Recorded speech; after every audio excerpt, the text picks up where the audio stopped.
तेच विचारायला आली या. काय म्हणजे काय चाललंय तुझं? असं का वागतोयस?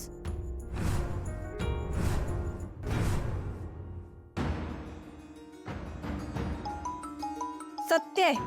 हिरा फोन दे. नाही ताई प्लीज हिरो. स्पीकरवर ठेव फोन. आम्हाला पण कळू देत त्यांचं काय म्हणणं आहे ते.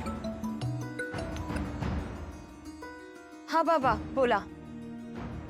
अक्षरा, अक्षरा बाळा, मी कधीचा फोन करतोय तुला, तू फोन का उचलत नाहीयेस? मी काही नाही बाबा. Sorry sorry. तुम्ही बोला ना, काय झालं? हरकत नाही बाळा, मला सांग आधी तू कशी आहेस? मी ठीक आहे बाबा. तुम्ही कसे आहात? आणि आजी? बाळा इथे इथे कोणी ठीक नाहीये. का, काय झालं? तू नाही आहेस घरात तर आम्ही कसे असणार बाळा? आणि अधिपती तर अगदीच सैरभैर झालाय का?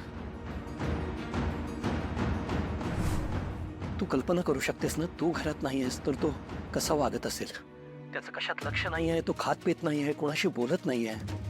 तुला आणायला म्हणून गेला होता आणि एकटाच परत आला ग. आम्ही त्याला विचारलं की असं का, अक्षरा कुठे आहे, ती का नाही आली? काय भलतंच बोलायला लागला. म्हणाला अक्षरा मॅडम आता परत कधीच येणार नाहीत घरी.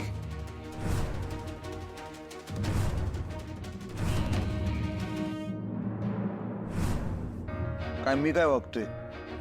जे काय वागायचं ते त्या वागतात. इथनं गेल्यापासून एक फोन नाही, काय नाही. अरे तिनं नाही केला तर तू करायचं की फोन. बायकोला वाटत असते नवऱ्यानं आपल्याला मनवावं, प्रेमानं बोलावं. म्हणतानाच गेलतो. मग काय झालं? ती का नाही आली परत? त्यासनी जन्माला कशाला विचारतेस? हाय का आता? तुला नाही विचारणार तर कुणाला विचारणार?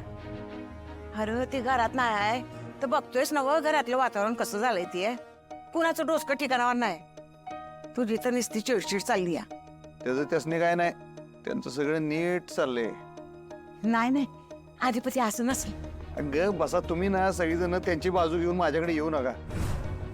ते विषय निघाला तरी डोसका आवडू दे माझा. ग बस. अधिपती मी येणार नाही घरी परत असं म्हटले अधिपती. उन्हा बाळा असंच म्हणाला तो. अगं ऐकून धक्का बसला मला. मी त्याला विचारलं की का असं म्हणतोयस, काय झालंय सांग. तर तो नीट काही सांगत नाही ग. तुला माहितीये तो माझ्याशी कसा बोलतो. नुसती चिडचिड करतोय. 1000 वेळा त्याला सांगितलं धड काय ते बोल तोंड उघडून, पण तो काही कळू देत नाही. अक्षरा त्याचं डोकं पूर्ण फिरलंय. तो काही सांगायला तयार नाहीये म्हणून मी तुला फोन केलाय. तू सांग मला काय झालंय.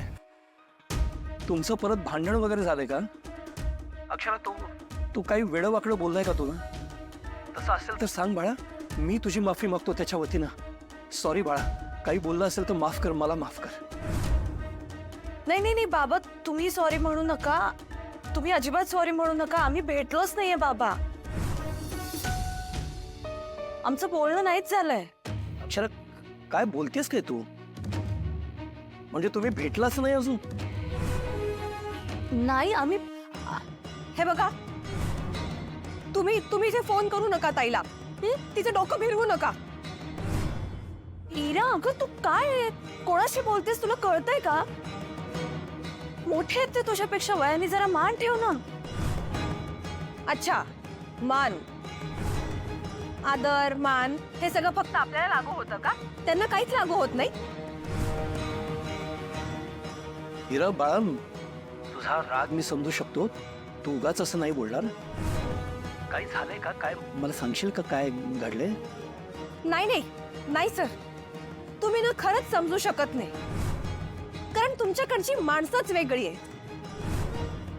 तुमच्याकडची पद्धत वेगळी आहे. सगळे नुसते लाऊड आहात. बास इरा. सॉरी बाबा, सॉरी. ठीक आहे अक्षरा, ठीक आहे. तुझी बहीण आहे ती. तुझ्या घरातली माणसं आहेत, त्यांना तुझी काळजी वाटणार. ठीक आहे. काय झालंय नेमकं? आणि अक्षरा मला हे कळत नाहीये, अधिपतीची आणि तुझी भेटच झालेली नाही म्हणतेस. मग तू हे असं का बोलतोय तुझ्याबद्दल? कारण अधिपतींना मॅनर्स नाही, ते सुशिक्षित नाहीये. त्यांना माझ्या मुलीबद्दल काहीही वाटत नाही. माझी मुलगी काही रस्त्यावर पडलेली नाहीये. दादा माझं त्यांना ती नकोय ना, तर माझी मुलगी मला जड नाहीये. तुम्हाला पहिलं आणि शेवटचं सांगून ठेवतो, अक्षराला परत फोन करत जाऊ नका आणि तिला तुमच्या घरी अजिबात बोलवायचं नाही. दादा